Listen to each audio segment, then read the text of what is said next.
Sa pikas gabahin, Gobernador Pambari 4 nakigtagbos kanagkuan sa Viscoms pag-ablog kalsada sa ilang kampo alang sa publiko.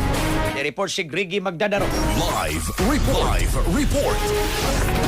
Yes, nakitagbo si Governor Pamela Pambari 4 sa mga kanakuan sa Armed Forces of the Philippines kon AP aron isgutan ang posibleng pag-amble o habig sa Central Command diya sa may barangay Lahog ning Dakbayan Sugbo.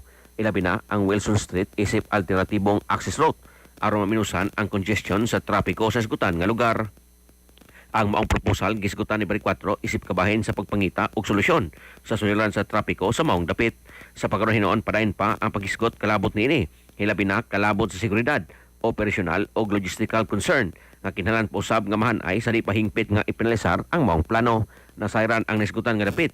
Mo'y usa sa grabe usab nga dugukon o ingon man grabe nga makasinati og trapiko ang mga motorista. Hilabi na panahon sa rush hour. Giparag ni Bari 4 nga siya nang hinaot nga unta masolusyonan na kini sa sugayng panahon.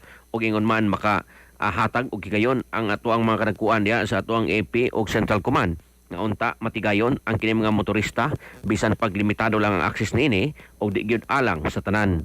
Sa ato magkatropa diha nga nagkalubog ug naghanap ang pananaw, inom kanunay og Vision X Plus of gel capsule gumikan kay kini kompleto sa mga phytonutrients nga mopektar sa itong mga mata. Ano na kini? Lutein, beta-carotene, vitamin E ug zeaxanthin.